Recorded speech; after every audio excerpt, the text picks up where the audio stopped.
परंपरागत रूप से अगर देखा जाए तो देश में 1970 के पहले केवल गौ आधारित खेती ही होती थी, लेकिन इसमें अब बदलाव आया है।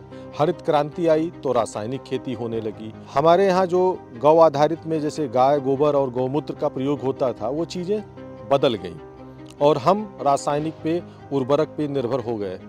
उत्पादन हमारा जरूर बढ़ गया, लेकिन कहीं न कहीं हमारे खेत बंजर होने लगे और हमारी खेती भी उससे प्रभावित हो गई। वो अनाज जो पैदा होने लगा वो बेस्वाद होने लगा। उस चीज़ों ने हमारे मानव स्वास्थ्य को काफ़ी प्रभावित किया है। अब फिर से एक बार लोग पुरानी खेती पद्धति की तरफ, प्राकृतिक और ऑर्गेनिक की तरफ मुड़ रहे हैं। हमारे साथ में एक किसान है, राम लखन सिंह है, 72 साल की उम्र है और काफ़ी प्रगतिशील किसान है। कई बार इनको सम्मानित किया जा चुका है। प्रधानमंत्री नरेंद्र मोदी ने भी 2013 में वाइब्रेंट गुजरात में भी इन्हें सम्मानित किया है। आज हमारे साथ खड़े हैं, हम जानेंगे कि किस तरीके से आप भी प्राकृतिक खेती अब कर रहे हैं, जो कि पहले रासायनिक खेती करते थे। कैसे ये बदलाव आया? सर, मैं रासायनिक खेती का जब प्रचार प्रसार हुआ तो हम लोग भी रासायनिक खेती करने लगे। धीरे धीरे वो उत्पादन एक ठहर सा गया, तो मन में आया कि जब ये उत्पादन रासायनिक खेती, रासायनिक दवा से ठहर गया तो हमारी मृदा में कोई न कोई बहुत बड़ी कमजोरी आ रही है। तो हमारे पास पशु पहले भी थे, पशु और बढ़ाया तो गोबर की आधारित खेती करने लगे और फसलों के जो अवशेष थे उसको नष्ट न करके अपने खेतों में ही करने लगे। पैदावार में विशेष अंतर नहीं आया हमारे, लेकिन क्वालिटी हमारी अच्छी आई। इस समय मैं गौ आधारित खेती कर रहा हूँ। गौ आधारित खेती में लाभ ये है कि जो भी उत्पादन होता है वो क्वालिटी वाला होता है, अच्छा होता है। दूसरी चीज़, हमारी लागत बहुत कम हो गई है।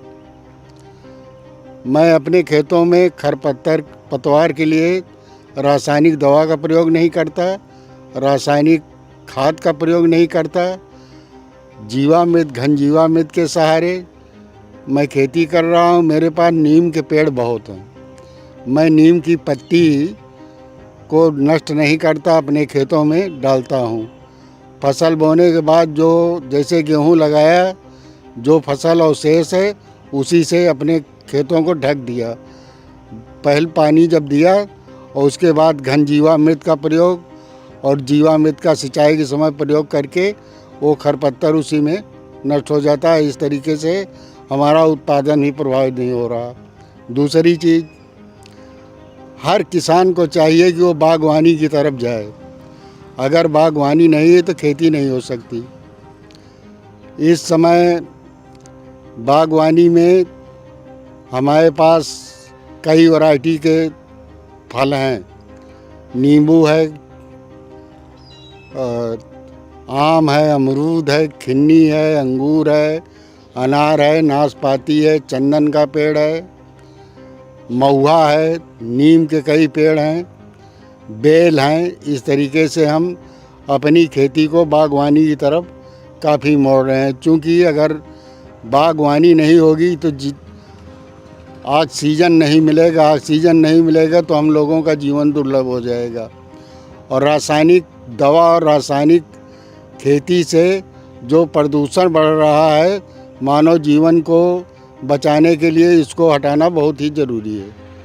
अच्छा, आप लहसुन की खेती भी कर रहे हैं, क्योंकि लहसुन के खेत में खड़े हैं, तो लहसुन की खेती का क्या तरीका है? और आपने लहसुन की खेती की है तो क्या इसके पहले भी करते रहे आप? जी हाँ, लहसुन की खेती मैं पहले भी करता रहा। अब थोड़ा टेक्निक चेंज कर दिया है। लहसुन लगाने के बाद उसको गोबर की पाँच से बुरबुरी करके ढक देते हैं।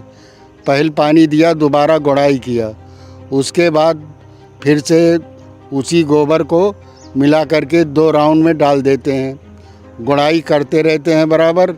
हमारे उत्पादन में कोई प्रभाव नहीं पड़ता। हमारा लहसुन जो है साल भर आप रखे रहिए, कहीं एक जवा मरता नहीं। इसका प्रभाव रासायनिक दवा और रासायनिक खाद से हटके। तो जो इसका रेट भी आपको अच्छा मिलता होगा? जी हाँ, रेट अच्छा मिलता है। इस समय हमारा लहसुन 400 रुपये किलो में अभी थोड़े 15 दिन पहले हमने बेच दिया है।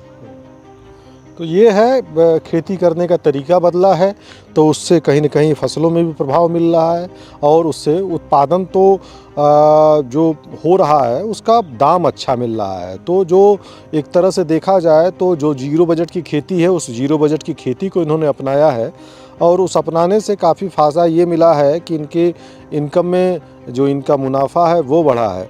तो ये देख सकते हैं कि हमारे चारों तरफ ये बाग हैं और इस बाग में ही ये खेती हो रही है। तो एक तरह से ये इंटरक्रॉपिंग है, सहफसली खेती है और इस बाग में अलग अलग तरह की खेती है। आलू भी लगा है, लहसुन भी है और मेथी भी है और इसके साथ साथ अगर देखा जाए तो गेहूं भी है और बाग में अलग अलग तरह के फल हैं। तो फल फूल भी पर्याप्त मात्रा में दिख रहे हैं और उसके साथ साथ ये पूरी तरीके से गौ आधारित खेती हो रही है।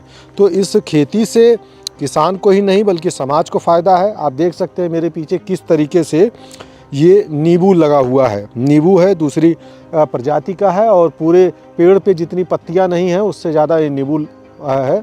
तो इस नींबू से भी अच्छा किसान को फ़ायदा हो रहा है क्योंकि नींबू सिट्रस फूड है और विटामिन सी का अच्छा स्रोत है और नींबू की जो डिमांड होती है पूरे साल बनी रहती है। तो ये है किसान की खेती की नई तकनीक और इस तकनीक को पहले भी अपनाया जाता था लेकिन अब थोड़ा सा किसानों ने बदलाव किया है। अब गौ आधारित खेती करने से दोबारा से अपनी खेतों को दोबारा उपजाऊ भी बना रहे हैं और कहीं न कहीं इससे मृदा के साथ साथ हमारे मानव स्वास्थ्य को भी फ़ायदा मिल रहा है। धर्मेंद्र सिंह, किसान तक, रायबरेली। अगर ये वीडियो आपको पसंद आया है तो इसे लाइक ज़रूर करें। अगर चैनल अभी तक सब्सक्राइब नहीं किया है तो कर लें और नोटिफिकेशन पाने के लिए बेल आइकन भी दबा दें।